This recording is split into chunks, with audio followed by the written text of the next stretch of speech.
And I'm going to point it back toward Big Ten Media Days and anything else that you've gathered that really stands out to you in terms of the mindset of this team and of Ryan Day as they hit camp.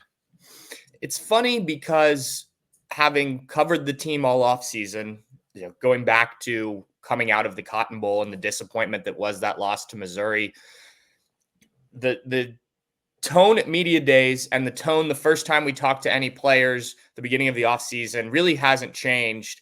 The players that came back have done so for a reason. There is a clear understanding that this team believes that they can win a national championship this year. And while in the past, there have been talented Ohio State teams that have kind of shied away from that and, didn't want to put too much expectations on the players, on the staff, despite what those of us in the media were saying, what fans expected.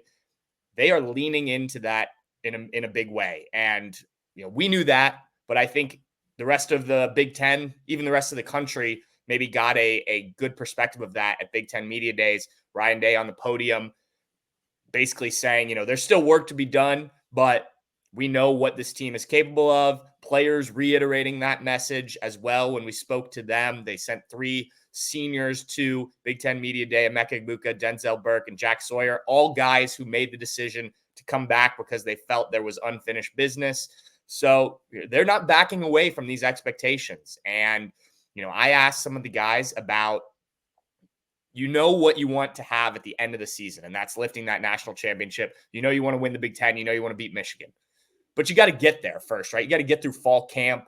You got to get through the non-conference slate, which is not an exciting one. You don't play Oregon, the first real big game of the season, until October. How do you make every game as big as some of those other games? And that was kind of the question I had going in. Denzel Burke gave me an answer that, look, it has to be every game is a national championship game in our minds. And I think there's still some challenges to do that when you're playing a team like, an Akron. No offense to Akron, but that's not Michigan. That's not a college football playoff opponent. And Emeka Egbuka told me, well, if we don't beat Akron, a lot of those other games aren't going to matter, right? So I think it's going to be an interesting thing to follow throughout fall camp and the start of this season, kind of how they stay fully motivated as, kind of the grind of camp, the grind of the season starts to take place. But no doubt this team expects to be national championships at the end of the season. And look, the talent is there, but it's about doing all the other little things and having some things go your way, right? Pat, the entire offseason, I've been weighing this expectation load, and I go back and forth because on one hand, and I think I've finally figured it out, because on one hand, I think ever since Jim Tressel pretty much got this thing rolling 20 years ago, isn't this team ranked in the preseason top 5 every year? like what's the difference this year? Okay, they're 2 1 year, they're 3 1 year, they're 4, they're 2. That's where they've lived for this entire time. So there's that. And the players said that a number of times. Okay, we're at Ohio State. We're gunning for a national championship every year. On the other hand, then I put together, okay, the 3-game losing streak to Michigan. These guys could have went to the NFL. They decided to come back, and the big splash that never existed before, free agency in college football and acquiring all this talent. And it looks like, okay, we're gunning for this year. Yeah, absolutely. And you kind of echoed what Ryan Day has tried to say throughout the offseason of, look, we're at Ohio State. The expectations are always that we win every game, beat Michigan, win the Big Ten, and compete for a national championship. And I think he's right. And he understands what's at stake here, but I also understand why he publicly is saying the things that he is. I think the difference, however, is what some of the players have said. And it started with Denzel Burke. I think it was in mid-March when we talked to a lot of the returning guys, and he came out and said, natty or bust. And that's kind of been the mantra of this team. Yes, they are always talented. They always have, top recruiting classes and are highly ranked. But I just think that this year feels different because of, like you mentioned, 12 guys that could have gone to the NFL and probably been decently highly drafted. Obviously, each of them have their own reasons for coming back, and the draft is probably part of that. But I go back to Burke again. He said he got a late first, early second round grade from the pre-draft process. I think in most other years, if they had gone 2-1 against Michigan, maybe made it to a national championship final or national championship game, won a couple Big Tens, I think he's gone, right? But a player like that coming back, Jack Sawyer kind of leading the way as a Columbus product, talking to his classmates about, look, this is what this means for Ohio State fans, for the state of Ohio, for the city of Columbus, all this. And if we can come back and accomplish this, especially, let's not forget, on the heels of Michigan winning a national championship, sort of doing a similar thing with so many guys coming back. I think that's kind of where the difference is. And then you mentioned it too, and that was the other thing, the transfer portal. And not only, we've gotten used to the transfer portal, but Ohio State hasn't done what they did this offseason. And some of it had to do with Nick Saban retiring and the availability of a Caleb Downs, even Julian Sayin, who may not have an impact this year, but certainly in the future.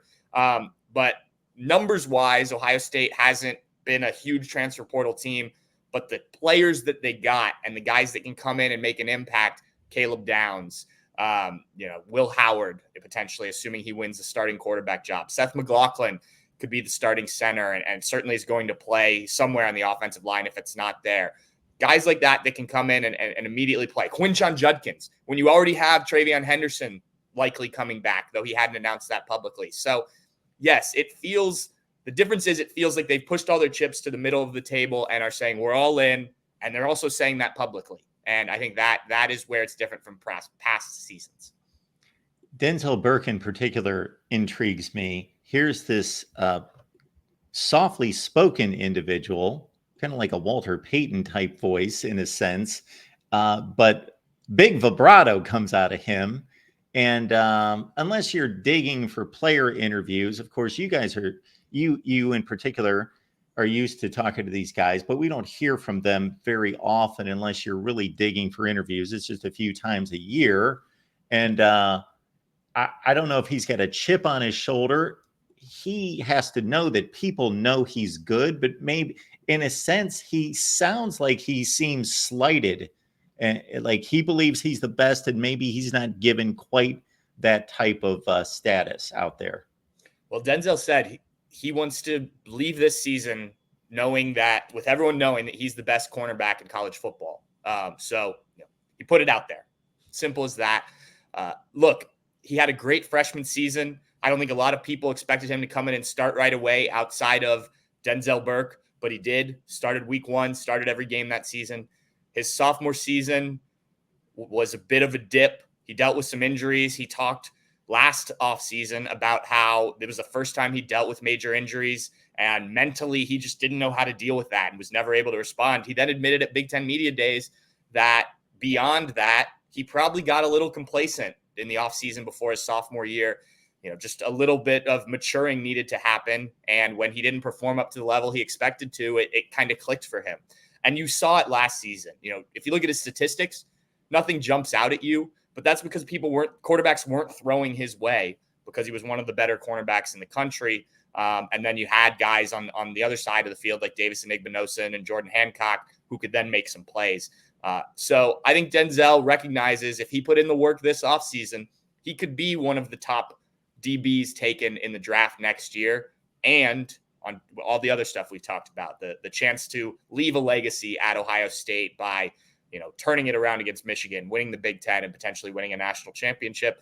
And so, I think all of the guys, frankly, whether you're Denzel Burke and you did have a decently high grade, or you're a guy like Jack Sawyer who hasn't had the career maybe he wanted to, or people thought he would, but did really start to come on the second half of last season, back playing full-time defensive end.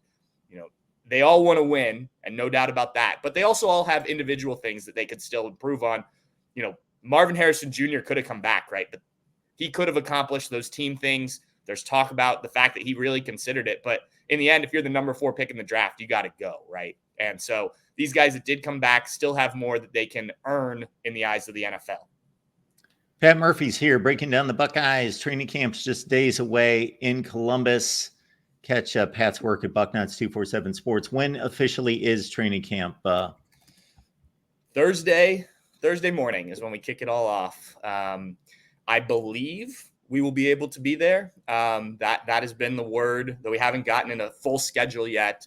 But Thursday, Friday, Saturday, and Sunday are the first 4 days. They are open to fans. I believe there's still tickets available, so fans actually can get a look. And then I think they'll take Monday off, is kind of what Ryan Day was saying, and then jump back into things that next week. But yeah, all kicks off the end of this week.